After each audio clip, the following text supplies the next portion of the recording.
ازيكم عاملين ايه؟ هتكلم معاكم النهارده في موضوع الحقيقه انا بحبه جدا ومهم جدا. ولما كنت بسافر امريكا كان يعني بيسترعي اهتمامي قوي الفاميلي بيزنس. البيزنس او الاعمال العائليه او العمل العائلي، ان يبقى واحد عنده تجارة أو زراعة أو مصنع أو أي حاجة بيشترك فيها كل أعضاء الأسرة. وطبعا هنا الأسرة بتبدأ من الماما والبابا والأطفال، وبعدين ممكن تبقى ممتدة أو مش ممتدة حسب ظروف الفاميلي ده أو حسب ظروف البيزنس ده.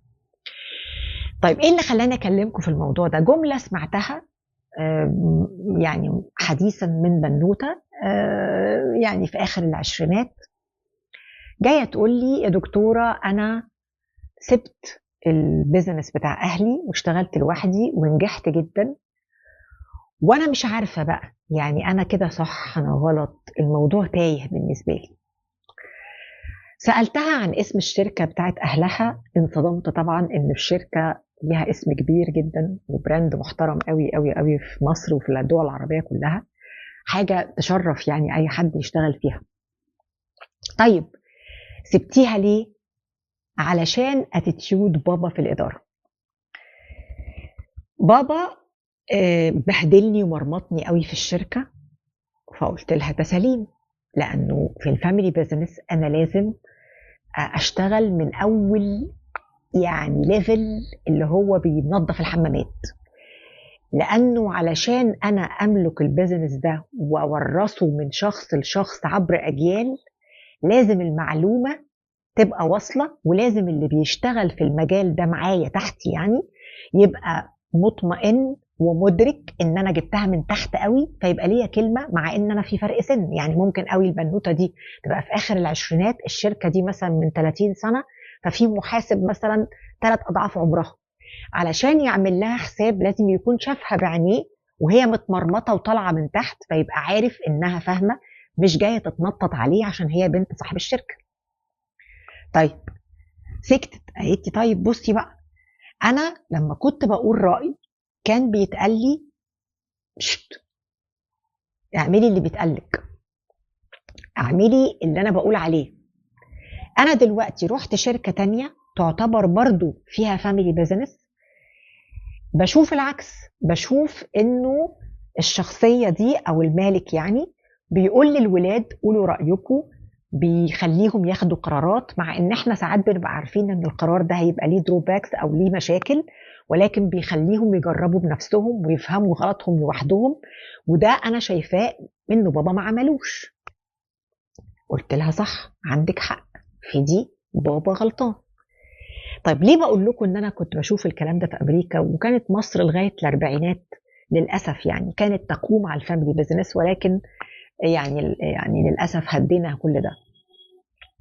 انه امريكا قايمه على الفاميلي بيزنس، يعني انت بتلاقي من اول الراجل اللي بيعمل تورت لغايه اللي بيصدر مثلا برتقان ولا بتاع وعنده مزارع قد كده، العيال من وهم، انا فاكره ان انا شفت محل كان فيه عيال في صغيرين قوي يعني اطفال يعني.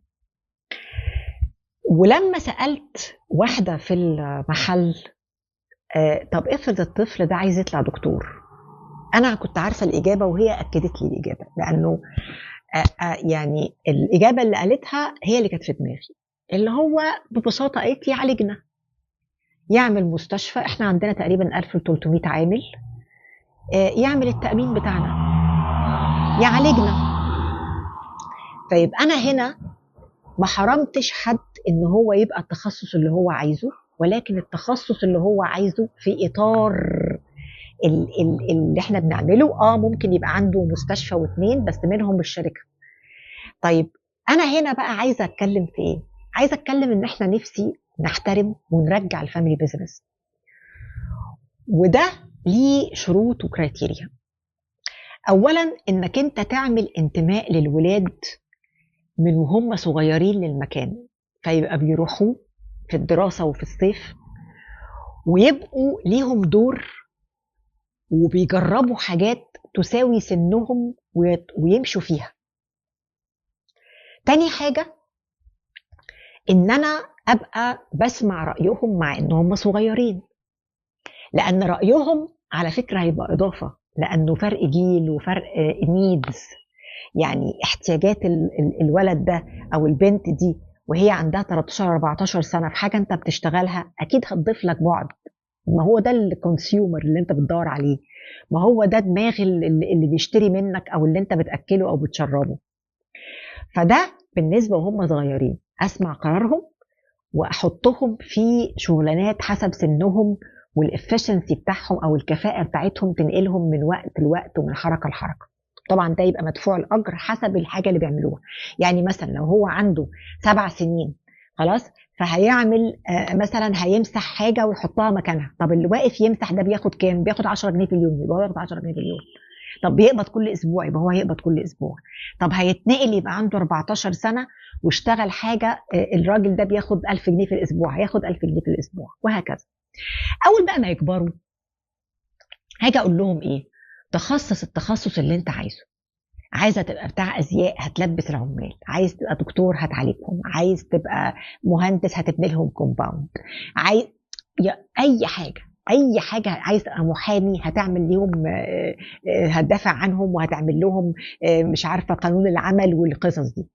طيب انا دلوقتي هبقى بني ادم عرفت شغل من وانا صغير وعرفت كل حاجه فيه، فحتى لو انا بشتغل محامي او دكتور او مهندس او وات ايفر، فانا لما بخش المصنع ده او بخش الشركه دي او بخش المكان ده او الورشه دي او وات ايفر، اي واحد كبير او صغير عارف ان انا بفهم وعارف ان انا ليا كلمه، مش مجرد ابن صاحب المحل او بنت صاحب المحل او بنت صاحب الشركه.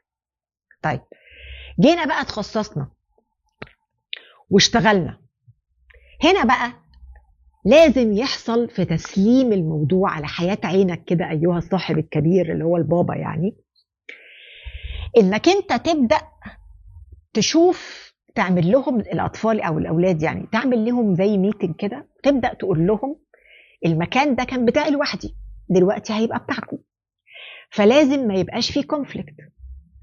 فيا إما إحنا هنعمل هيبقى الهدف بتاعنا فروع، يا إما هيبقى الهدف بتاعنا إدارات.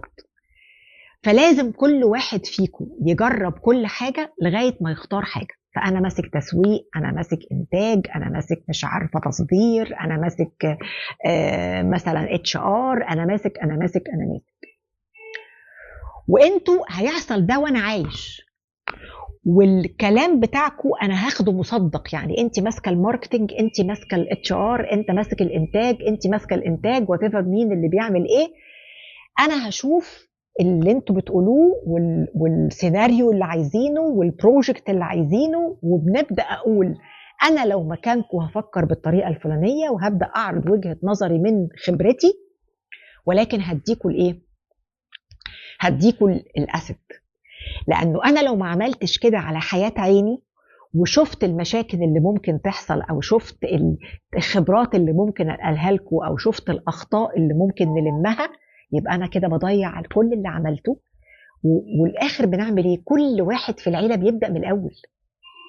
يعني ابن الدكتور يبقى دكتور، هي المسألة مش ابن الدكتور يبقى دكتور، هو لو ابن الدكتور ده عنده عيادة مش مهم يبقى الدكتور عنده عيادة، لكن لو دي مستشفى، اوكي، لو بتتكلم في مستشفى ليها اسم وبقالها سنين، ما ينفعش انا اقفلها مثلا. ها، لو الناس دي لو الراجل مثلا لا قدر الله توفى، يعني في حاجات يا جماعه تعتبر بيزنس كبير، يعني انفست انت فيها روحك وحياتك وفلوسك وعمرك وشبابك. انت ما بتتكلمش في واحد عامل مكتب هندسي ولا واحد عامل عياده ولا واحد عنده مثلا مكانتين خياطه بيعمل بيهم زراير في البيت، احنا بنتكلم في فاميلي بيزنس، يعني حاجه كبيره، حاجه انفستنج فيها، حاجه كبرت، حاجه ليها ريفينيو عالي، دي لازم تبقى بتحترم ولازم تكبر. واقتصاد الدولة اللي ناوية على خير بتقوم على الفاميلي بيزنس، لا بتقوم على 10-15 رجل أعمال، ولا بتقوم على حكومة، بتقوم على عائلات، كل عائلة عندها تاريخ في هذا الموضوع. فبتبص تلاقي مثلا كاليفورنيا مثلا تلاقي اللي بيزرعوا البرتقال كام عيله، تلاقي اللي بيعملوا مثلا البترول كام عيله، تلاقي اللي بيعمل. ده بيخلي المساله فيها نوع من انواع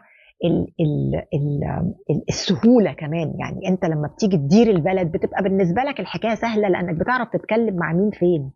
مش كام شخص، او نشيل الاشخاص دول ونحط اشخاص تانية، او واحد بيروح او واحد بيجي. فلازم احنا نبقى موضوع الفاميلي بيزنس ده يبقى في دماغنا، ونبقى عارفين ان المالك بتاع هذا البيزنس لازم يفكر بطريقه معينه وهو عايش قبل ما يسلم رايه. حتى تسليم الرايه ده مش لازم يكون يا جماعه يعني لا قدر الله وفاه، لا، يعني استراحة محارب. يعني انت من حقك الفلوس اللي جبتها والدنيا اللي شفت، يعني اللي ما شفتهاش، انك تاخد كده ستيب باك وتبدا تشوف الدنيا فيها ايه، وتعيش بقى يعني تدلع في روحك يعني.